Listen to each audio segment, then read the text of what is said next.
Depois ele corta, não tem problema não, pode começar. Meus queridos irmãos, neste momento eu gostaria que vocês abrissem a Bíblia no primeiro livro dos Reis, no capítulo 18, para nós lermos exatamente o que está escrito a partir do versículo 42, onde está escrito assim: subiu Acabe a comer e a beber. Elias, porém, subiu ao cimo do Carmelo e, encurvado para a terra, meteu o rosto entre os joelhos e disse ao seu moço: sobe e olha para o lado do mar. Ele subiu, olhou e disse: não há nada. Então lhe disse Elias: volta. E assim por 7 vezes. A 7ª vez disse: eis que se levanta do mar uma nuvem pequena, como a palma da mão do homem. Então disse ele: sobe e dize a Acabe: aparelha o teu carro e desce, para que a chuva não te detenha. Dentro em pouco os céus se enegreceram com nuvens e vento, e caiu grande chuva. Acabe subiu ao carro e foi para Jezreel. Quando não havia nenhum sinal de chuva, Elias instruiu seu servo a continuar olhando, sem desistir. Sobe, sobe, não desiste, torna a subir. Ele voltava, não viu nada, sobe, continua. A Bíblia diz que na 7ª vez o servo veio e ainda diz que nada, só uma pequena nuvem, uma nuvenzinha do lado do mar, pequena como a palma da mão de um homem. Nós fazemos tantas comparações. Nós comparamos coisas pequenas como se elas fossem ilimitadas. Olha, Deus gosta de usar coisas que aos nossos olhos parecem insignificantes. Aos nossos olhos, Deus usa como um exemplo: 5 pães de cevada e 2 peixinhos. Era uma lacheira. Ele usou a lacheira de um jovem para alimentar 5.000 homens no mínimo.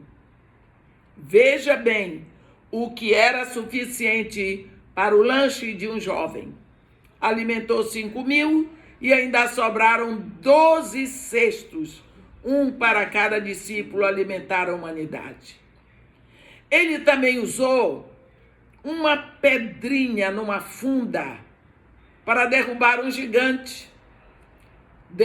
Golias botou uma pedrinha na funda e derrubou o gigante de Gate, que passeava naquele vale de Elá procurando o homem. Deus usou um pouco de barro. Jesus Cristo usou um pouquinho para restaurar a visão de um cego de nascença. Só um pouquinho de barro. Com a lama que ele fez com a sua saliva, restaurou uma visão que não existia desde antes de nascer. Ele pode usar um trabalho pequeno, um pouco de dinheiro, um pequeno favor para lhe abençoar. Uma nuvenzinha indica o que está chegando, uma pequena aparência. Isso tudo que nós vimos aqui são condutores que Deus encontra para usar. Coisas pequenas. A Bíblia diz que Deus não chamou muitos de nobre descendência. Ele usou as coisas simples para envergonhar as coisas complexas, as coisas loucas para envergonhar os sábios, as coisas que não são, as coisas desprezadas, para reduzir a nada as que são. Quando Deus promete abundância, Ele não precisa de nada tão grande para que as coisas aconteçam. As coisas que impactam multidões começam sempre com um único indivíduo. Não importa se é Paulo, se é Billy Graham, se é Noé, se é Moisés, se é Simonton, se é você. Deus só precisa um coração aonde existe a fé nele, aonde existe a confiança, e através desse coração ele resolve. Abraão só precisou ter um coração onde existia fé e confiança. A Bíblia diz que Abraão e Terá, seu pai, adoravam outros deuses, mas Deus os chamou. Deus prometeu a ele que ele seria uma bênção, que nele e na sua descendência seriam benditas todas as nações da terra, e ele partiu do conhecido para o desconhecido. Todas as nações da terra abençoadas em Abraão, porque creu. Meu irmão, os seus problemas são apenas oportunidades para que Deus mostre o seu poder na sua direção. É preciso que nós creiamos nisso. Quando nós lemos 2 Crônicas 16, no versículo 19, porque quanto ao Senhor, seus olhos passam por toda a terra, para mostrar-se forte para com aqueles cujo coração é totalmente deles. Nós vemos que nós precisamos ter um coração voltado para Deus. Desculpe, confiar. Confiar é entregar. Você vai, meu irmão, descobrir que o seu poder, o poder de Deus, se aperfeiçoa na sua fraqueza, como Paulo escreve lá em 2 Coríntios 12, no versículo 9. É quando você não sabe, é quando você é pequeno, é quando você não tem que usar a sua matemática, a sua cultura, os seus encantos, a sua imagem para impressionar. Há pessoas que estão aprendendo hoje como impressionar. Eles têm que ir ao púlpito, ensaiando em casa, antes, na frente do espelho. Como impressionar? Para onde direcionar o rosto? Para que câmera olhar? Que palavras dizer para impressionar? Vamos lembrar de Jesus Cristo, o carpinteiro, filho do carpinteiro. Ele não precisou estudar nas escolas de profeta da época. Ele não precisou aprender. Você vai descobrir e vai agradecer a Deus pelos seus inimigos. Porque quando você adquire esse nível de maturidade, você sabe que Ele prometeu preparar um banquete para você na frente dos seus inimigos. O seu banquete, o seu prazer, a sua intimidade com Deus será vista até pelos seus inimigos. Lá no Salmo 23 ele diz: preparas-me uma mesa copiosa. Na presença dos meus inimigos, o meu cálice transborda. A mesa copiosa, mesa fala de intimidade com Deus. E essa intimidade, todos os seus inimigos verão. Você não precisa anunciar para os outros que você é íntimo com Deus. Você não precisa anunciar para os outros as horas de oração, de meditação, de estudo da palavra. As pessoas verão, porque isso tudo que entrou vai sair pela sua boca. É por isso que tantas vezes na Bíblia, capítulo 10 de Apocalipse, Deus manda João comer o livrinho, comer a palavra. Deus manda o profeta Ezequiel, no capítulo 3, comer a palavra. Deus manda o profeta Jeremias comer a palavra. Porque quando você come a palavra, quando você se alimenta dela na mesa de Deus, quando você se alimenta dessa palavra, quando você abre a boca, sai aquilo que entrou. Você vê que Jesus Cristo andou o domingo todo da ressurreição, indo de Jerusalém para Emaús. E ele falou com aqueles discípulos. E ele pegou todos os versículos, começando desde Gênesis, passando por todos os profetas, para ensinar a eles.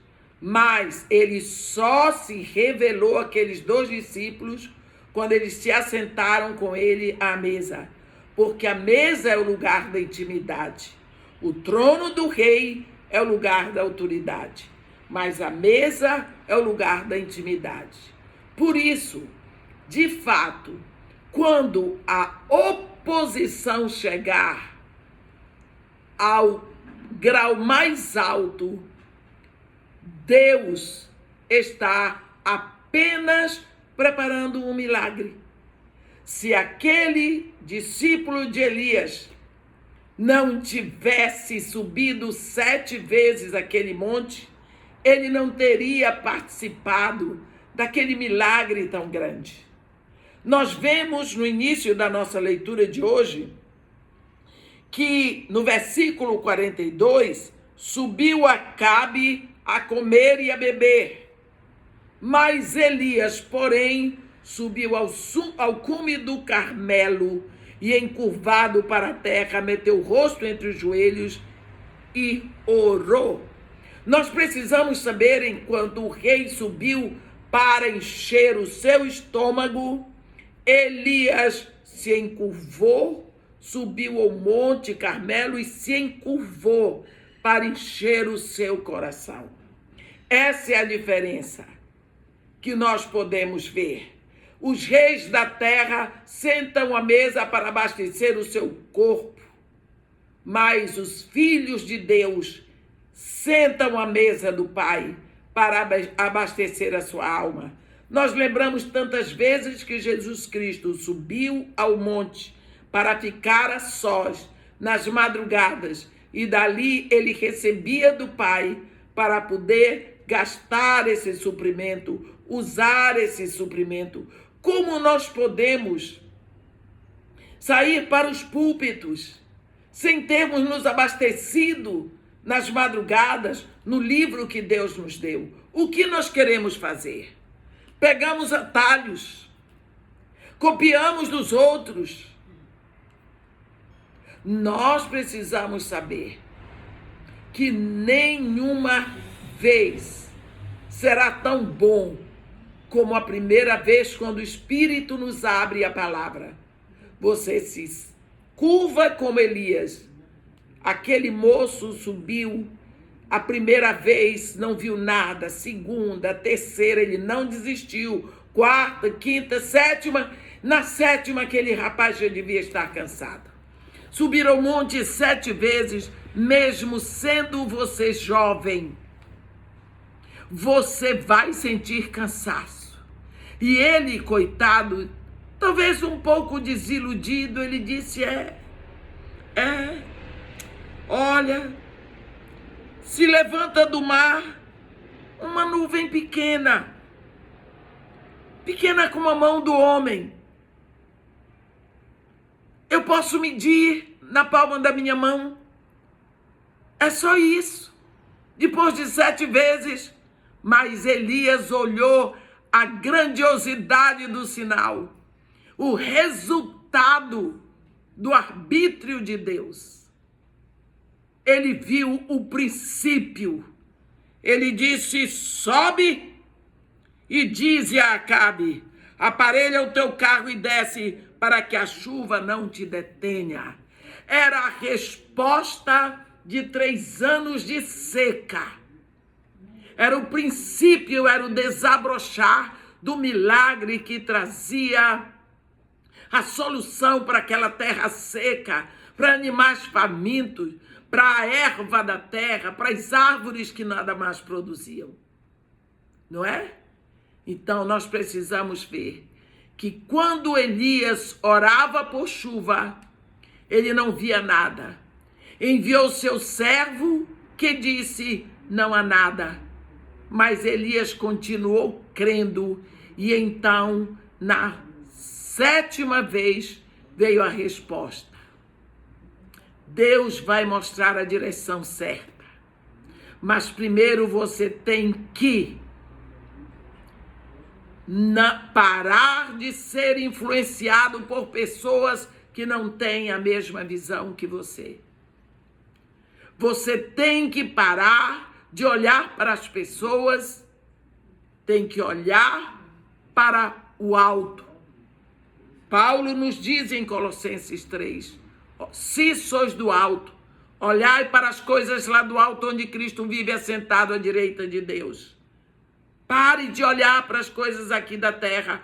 Olhe o que está escrito no livro do profeta Amós, no capítulo 3, no versículo 3 também, uma das perguntas retóricas: como andarão 2 juntos se não houver acordo entre eles? Pare de ser influenciado por pessoas a quem não foi dada a mesma visão. Despreze vozes conflitantes, vozes de dúvida, vozes de confusão. Elias, a Bíblia diz no versículo 42, botou o rosto entre os joelhos para só ouvir a voz de Deus. Se você botar o rosto entre os joelhos, você não vai ouvir vozes do mundo, porque os seus 2 ouvidos estarão fechados pelos joelhos. Você vai ouvir a voz que vem lá do alto. Nenhuma outra voz, nem mesmo a voz da sua alma. A restauração da sua família, a restauração do seu trabalho, a restauração das suas emoções.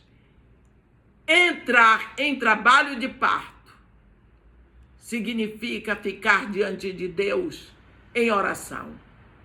Qual é o seu sonho? Não desista dele.